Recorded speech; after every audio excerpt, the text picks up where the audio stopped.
ரொம்ப ரொம்ப ரொம்ப அவசியம். நாம் நம்ம மென்டல் ஃபிசிக்கல் ஹெல்த்தை பர்ஃபெக்டாக வச்சுக்கிறது. நாமளும் இண்டிபெண்ட்டாக இருக்கணும், குழந்தைகளையும் அவளுக்கு சுதந்திரம் தரணும். முக்கியமாக இன்டர்ஃபியரே பண்ணக்கூடாது. நான் பண்ண மாட்டேன். நம்மளால் முடிஞ்ச ஹெல்ப்பை பண்ணிட்டு இருந்தால் வாழ்க்கை ரொம்ப அழகாக பூங்காற்று மாதிரி போகும்.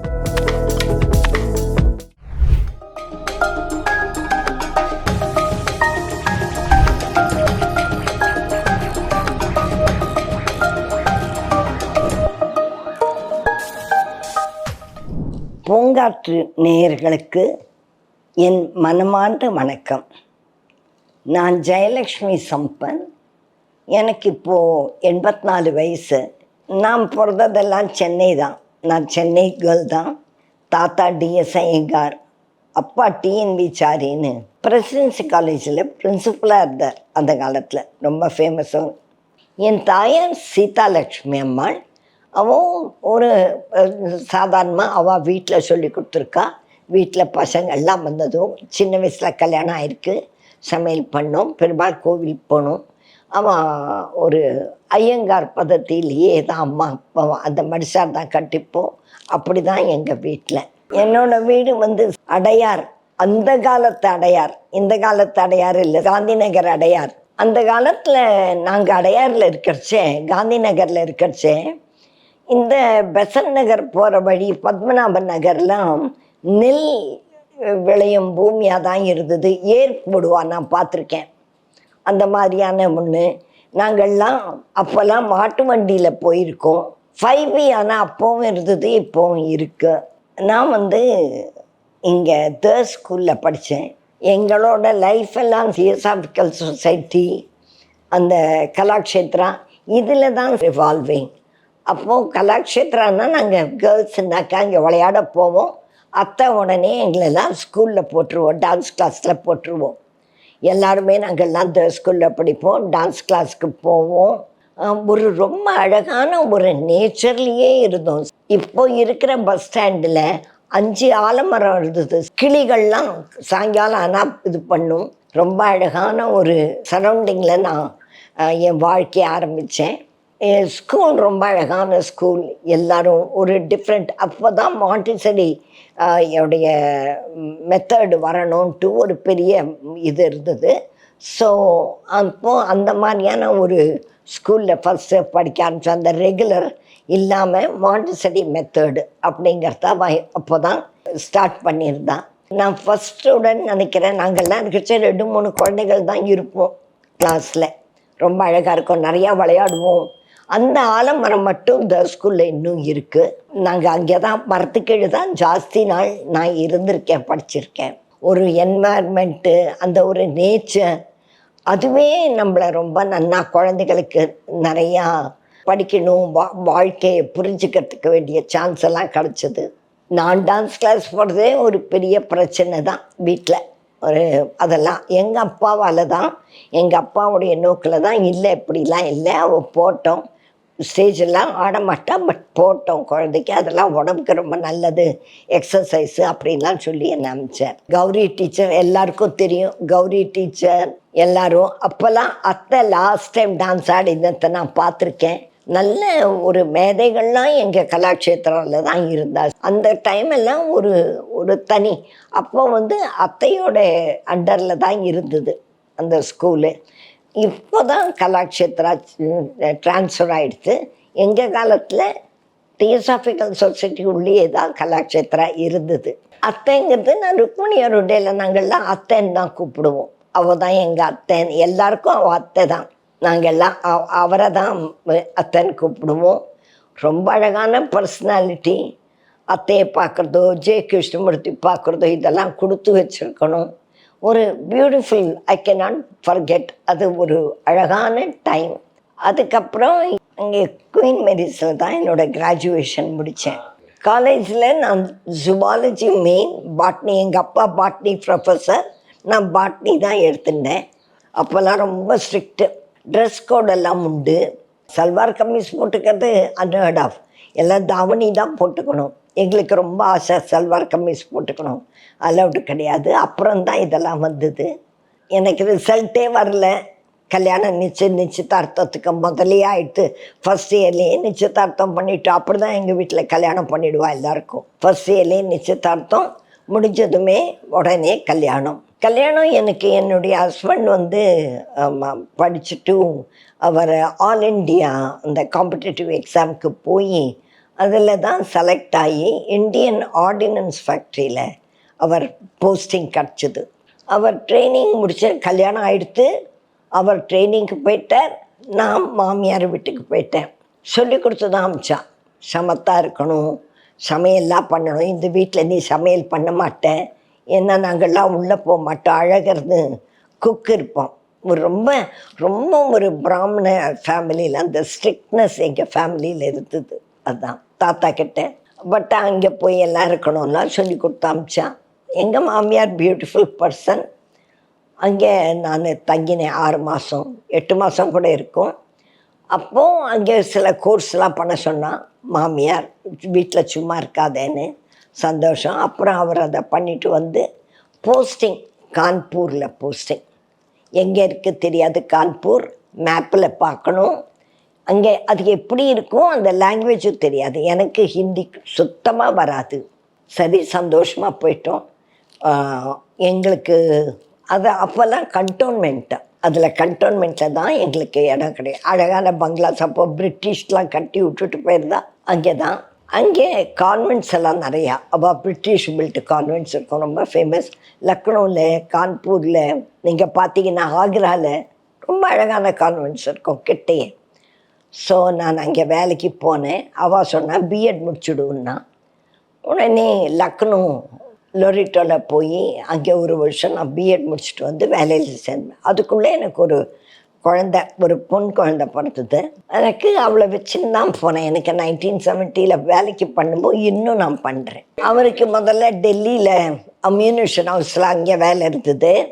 அப்போது நாங்கள் இந்த பிளாக்கில் இருப்போம் பக்கத்தில். ஃபக்ருதீன் அலி அஹ்மத்னு ஒரு நம்மளுடைய பிரசிடெண்ட் இருந்தார். ஹார்ட் அட்டாக்கில் செத்து போயிட்டார் எமர்ஜென்சியில். அவரோட ஒய்ஃப் ஒரு ப்ளே ஸ்கூல் ஆரம்பித்தா. அப்போ டீச்சர் தேடிட்டு தான் நான் உடனே ஓடி போனேன். நான் தான் டீச்சரை வேலை கொடுன்னு. வேலை கொடுத்தா என்னை செக்கெல்லாம் பண்ணிவிட்டு வேலை கொடுத்தா. அங்கே தான் வருண் காந்தியை குழந்தையா மேனகா காந்தி கூட்டின்னு வருவோம்.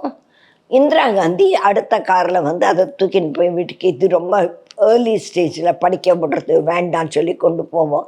ஸோ மாமியார் மாட்டு பொண்ணோட தகராறு அது அப்போவே பார்த்தேன் நான். ஐ தாட் இந்திரா காந்தி ரொம்ப பெரியாவோ, ரொம்ப நம்மளுடைய ரொம்ப மதிப்புக்குரிய ஒரு பிரைம் மினிஸ்டர். பட்டு அந்த மாட்டு பொண்ணுக்கு அந்த சுதந்திரத்தை கொடுக்கணும் அப்படின்னு நான் நினச்சேன், அந்த காலத்துலேயே நினச்சேன். அதுக்கப்புறம் கான்பூரில் நான் இருந்தேன் ரொம்ப வருஷம். எனக்கு கான்பூரில் 17 இயர்ஸ் இருந்தேன் நான். அங்கே ஆடில் செயின்ட் மேரிஸில் பண்ணேன், செயின்ட் பேட்ரிக்ஸில் பண்ணேன். அங்கே ரொம்ப வருஷம் வேலை பண்ணேன். அதுக்கப்புறம் எனக்கு ஆக்ராவில் ட்ரான்ஸ்ஃபர் ஆச்சு. அங்கே செயின்ட் பீட்ஸில் வேலை பண்ணேன்.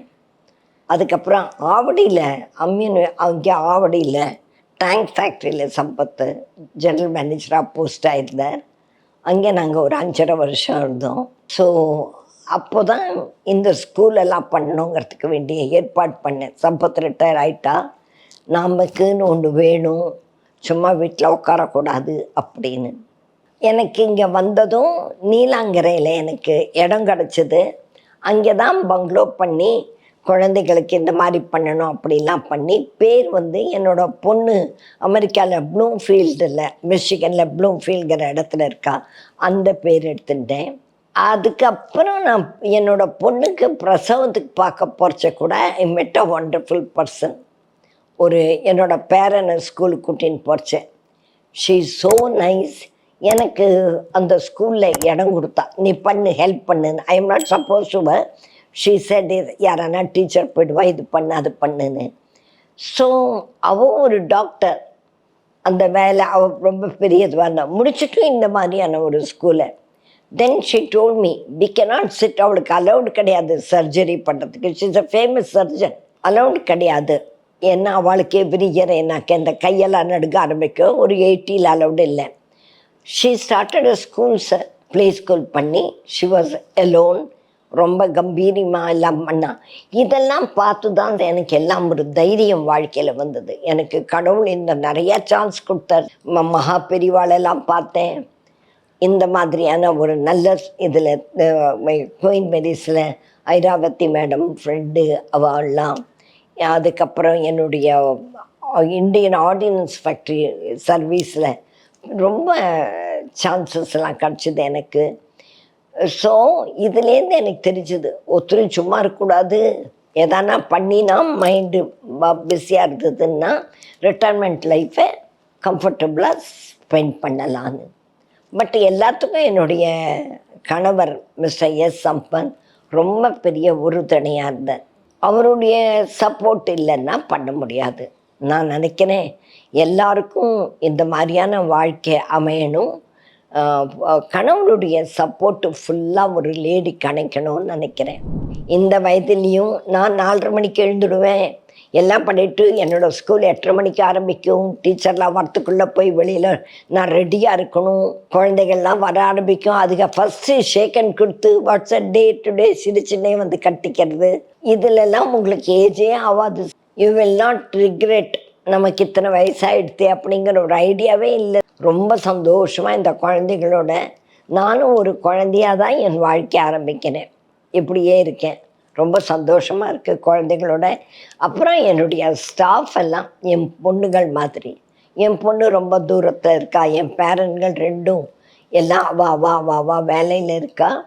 எனக்கு இங்கே பக்கத்தில் இருக்கிறது இந்த டீச்சர்ஸு எல்லோரும் ரொம்ப அன்பாக ஆசையாக. இந்த ஸ்கூலு ஒரு 30 வருஷத்தை போன வருஷம் முடிச்சுட்டு இந்த ஏப்ரலில் ஸ்கூல் முடியச்சே பெருசாக கொண்டாடினோம். அதுதான் இதுதான் வாழ்க்கை, என்னுடைய வாழ்க்கை பாதை. இப்படியே இந்த ஸ்கூல் என்னை காப்பாற்றுறது, என்ஜாய் பண்ணணும். ரொம்ப ரொம்ப ரொம்ப அவசியம் நம்ம மென்டல் ஃபிசிக்கல் ஹெல்த்தை பர்ஃபெக்டாக வச்சுக்கிறது. இது ரொம்ப முக்கியம். வேண்டாத காரணத்துக்காக நம்ம மைண்டில் டென்ஷன் போட்டு அதெல்லாம் போட்டுக்கூடாது. நம்மளை நான் ஃபிட்டாக வச்சுக்கணும். நான் கார்த்தால யோகா பண்ணுறேன், யோகா கிளாஸ் இன்னும் போகிறேன். நம்ம வாக்கிங் கட்டாயம் பண்ணணும், யோகா பண்ணணும், நம்மளை மைண்டை ஃபிட்டாக வச்சுக்கணும். எந்த விதமான காரியங்களும் நம்மளை டிஸ்டர்ப் பண்ணக்கூடாது. டிஸ்டர்ப் பண்ணுறதுக்கு வேண்டாம், நம்ம தான் எல்லாம் முடிச்சிட்டோமே. இதெல்லாம் bonus life. So mental health ரொம்ப பத்திரமாக வச்சுக்கணும். ஃபிசிக்கல் ஹெல்த்தையும் கட்டாயம் பத்திரமாக பாதுகாக்கணும். என்ன வேண்டிய எக்ஸசைஸோ என்னமோ டாக்டர் சொல்கிறது அதெல்லாம் கம்ப்ளீட்டாக பண்ணி ஃபிசிக்கல் ஹெல்த்தை பார்த்துக்கணும். நாமளும் இண்டிபெண்ட்டாக இருக்கணும். குழந்தைகளையும் அவளுக்கு சுதந்திரம் தரணும். நம்ம பசங்களை வளர்த்த மாதிரி நம்ம பசங்க பசங்களை வளர்க்கணுங்கிறது இல்லை. அந்த சுதந்திரத்தை அந்த குழந்தைகளுக்கு கொடுத்துடணும். முக்கியமாக இன்டர்ஃபியரே பண்ணக்கூடாது. நான் பண்ண மாட்டேன். என்னோடய பெரிய பேரன் ஒரு ஐரிஷ் கேர்ளை கூட்டின்னு வந்து grandma I'm going to marry ஹர்னு இன்ட்ரடியூஸ் பண்ணான். சந்தோஷமாக ஆசீர்வாதம் பண்ணி அனுப்பணும். அந்த காலத்தில் இப்போ எங்களுக்கு நாங்கள் எல்லா பாட்டி சொன்னதை கேட்கணும், டைமில் வரணும், அந்த மாதிரியான ரூல்ஸ் எல்லாம் இருந்தது.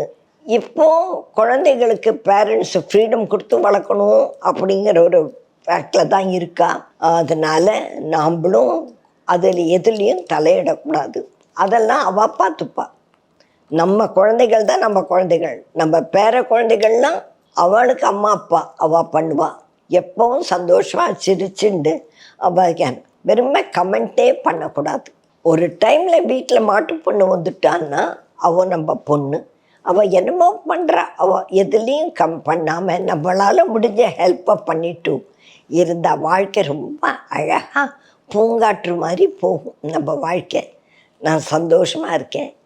டென்ஷனே போடுறதே கிடையாது. மென்டல் டென்ஷன் போடுறது கிடையவே கிடையாது. என்னுடைய அன்பான பூங்காற்று ரசிகர்களே, நான் என்னுடைய லைஃப்பை பற்றி சொல்லிட்டேன். பெருமாள் புண்ணியத்தில் லைஃப் ரொம்ப அழகாக பூங்காற்று மாதிரி தான் போச்சு. போன வருஷம்தான் நான் என்னுடைய ஹஸ்பண்ட் ஒரு நிமிஷம் வாக்கிங் போயிட்டு வந்தேன். நாயக்குட்டின்னு போனார், வந்தார். அவர் பாட்டுக்கு பாத்ரூம் போனார். அவர் வரலையேன்னு கதவை தட்டினேன், பார்த்தா இல்லை. ஆஃப்டர் 62 years என்னோடய வாழ்க்கையில் அவரை தான் எனக்கு தெரியும். ஆனாலும் இந்த வாழ்க்கையை நான் தான் வாழணும். நான் தனியாக தான் இருக்கேன் இந்த பங்களாவில். கார்த்தால எழுந்துக்கிறேன், என் காரியத்தை பண்ணுறேன், ஆளுங்க கிட்டலாம் அன்பாக இருக்கேன். ஸோ தட் அவகிட்ட ரொம்ப ஜாஸ்தி டிமாண்ட் பண்ணால் ஓடி போயிடுவா தெரியும். ஒரு விதமான டென்ஷன் போடாமல் வாழ்க்கைங்கிறது இது ஒரு ஸ்கொயர். இதுதான் மென்டல் ஹெல்த்து, இதுதான் ஃபிசிக்கல் ஹெல்த்து. இந்த கனெக்டிவிட்டி தான் ஃபைனான்ஷியல் ஹெல்த்து. நீங்கள் உங்கள் ஃபைனான்ஸை கட்டாயம் பாதுகாக்கணும். உங்கள் ஹஸ்பண்ட்கிட்ட அதை பற்றி கட்டாயம் பேசணும். எங்கே போட்டிருக்கப்பா ஃபிக்ஸ்ட் டெபாசிட், எங்கேப்பா வச்சுருக்கேன் மியூச்சுவல் ஃபண்ட். நாங்கள் ரொம்ப டிஸ்கஸ் பண்ணுவோம் பணத்தை பற்றி, எல்லாம் எங்கே என்னென்ன இருக்குதுன்னு. அப்புறம் லாக்கரில் நாங்கள் கையெழுத்து போட்டதோட என் பொண்ணோடது மாப்பிள்ளை கையெழுத்து எல்லாம் இருக்குது. So the transfer easy பிற்காலத்தில்னு.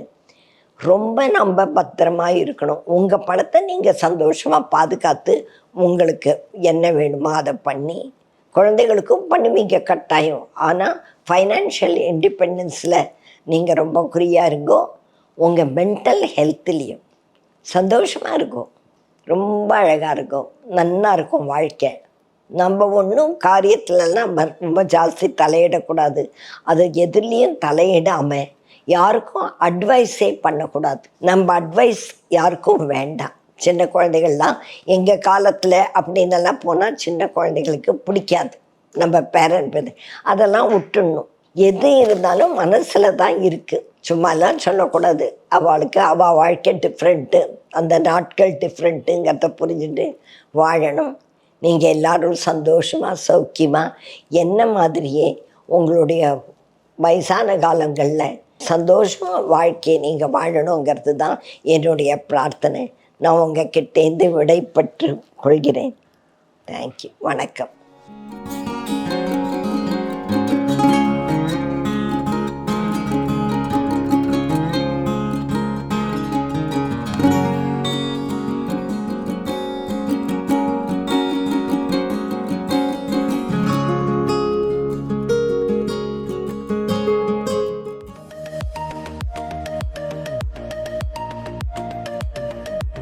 பூங்காற்று இது நாளைய நல் வாழ்விற்கான வழிகாட்டி. தொடர்ந்து எங்களோட வீடியோக்களை பார்க்கறதுக்கு பூங்காற்று சேனலை சப்ஸ்கிரைப் பண்ணுங்க அண்ட் ஃபாலோ பண்ணிடுங்க.